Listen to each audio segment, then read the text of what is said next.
Perfect Dark. What it improved on in, I mean, compared to GoldenEye, it gave you the option to customize a character with a certain body type and a certain head. It gave you the option to go and customize the bots.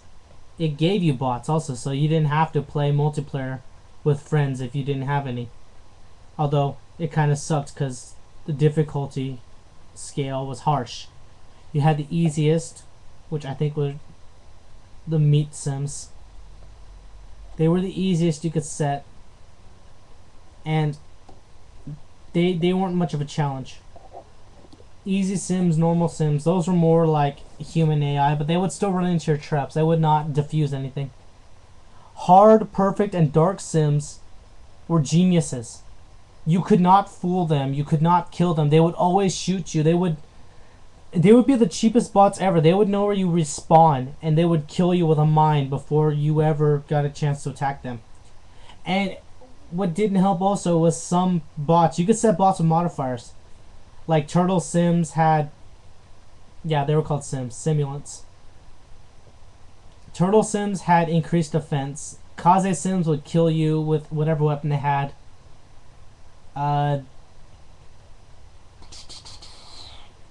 Speed Sims were the fastest. They had the lightest armor, but they were the hardest to hit. And they were the only ones who could dodge mines. Overall, this is probably my second favorite game on the N64.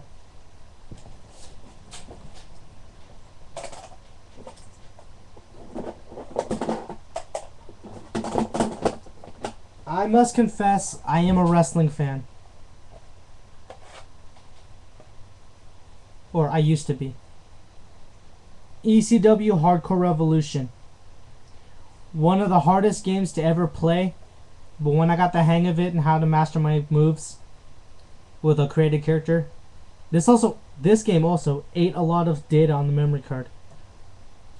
But once you've mastered the moves and you've mastered how to counter, you are unstoppable in this game. It's kind of cluttered and the controls are very stiff, but it's still a fun game, and it was rated M for some reason. It's not as violent as you would think. I think it's just because of the barbed wire match, and some of the female characters are a little scantily clad, but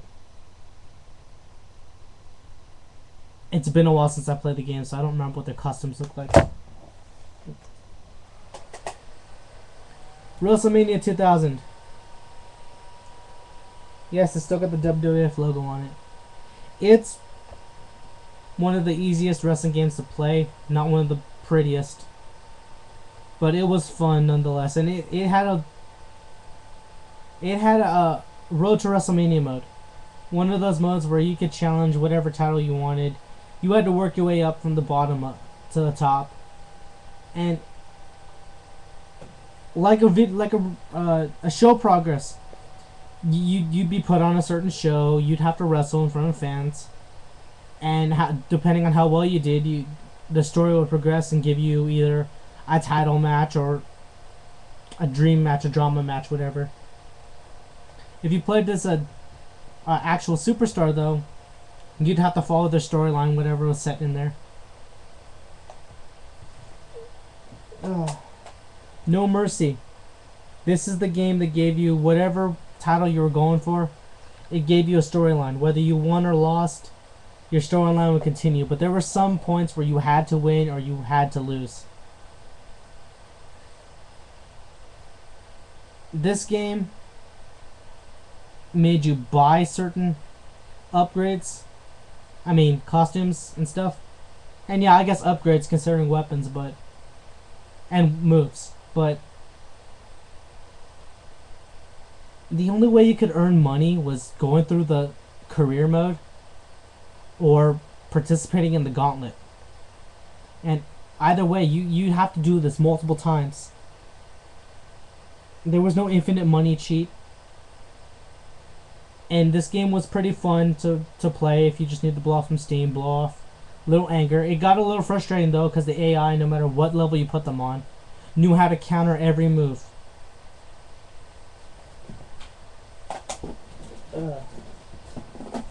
Road Rash! One of the best classic games ever, coming to new gen consoles at the time. Road Rash 64 is not one of the best games. It's fun to play multiplayer, but single player, unless you liked getting your ass handed to you, or you liked having games end early, you would be stuck on the same levels over and over and over again until you advanced. And the same levels. The tracks were repetitive. The only thing that gave the game any value was every level you progressed, you would get a faster bike. And if you had enough money, you had a choice to join either the Thrashers, who had the sport bikes, or the Rumblers, who had the American style low-rise Harley type bikes. And no matter what gang you joined, it wouldn't help you very much. You'd lose a cut of your prize winnings. And your bikes weren't really that much upgraded. They were just faster and they looked better, and that's about it. They just got prettier. NFL Blitz, the original. I would have played Blitz 2000, any other game that implemented the fire system, the fire turbo.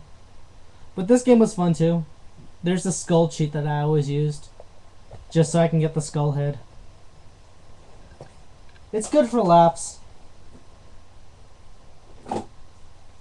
Super Smash Bros., the original. I'm a big fan of Smash Bros. I love being able to pick any character I want from the Nintendo universe and have the option to wail on any other character. Being able to wail on Jigglypuff and Pikachu are my favorites. Don't ask me why I love beating on the Pokemon. Being able to absorb people's powers with Kirby, that's another good thing. It's another one of those fun games to play at a party. But I like playing the game alone also. Stunt Racer. I don't really remember playing this game that much. But, you know, I don't even know a thing about it. My brother probably knows more. But I'm not going to go get him.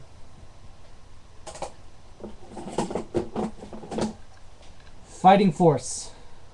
A good game to play with a partner, but you will get into fights constantly. It's one of those games that you had to be careful who you're striking, or else you'd be killing your partner and wasting your continues. I'm not going to get into much detail of it because I don't really remember it that much. All I remember was that I couldn't get very far alone.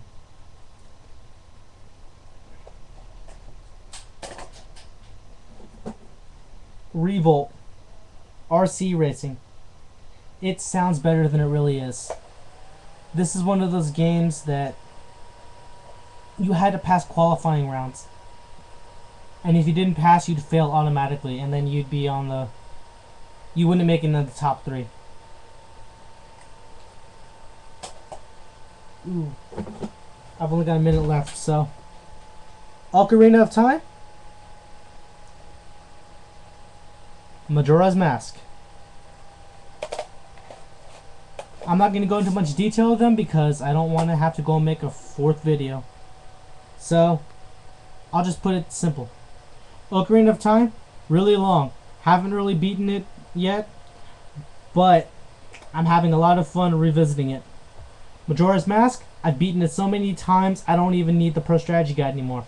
I don't even need to look at the screen to know what's going on. I just have to listen to the music and I know exactly where someone is or what they need to do.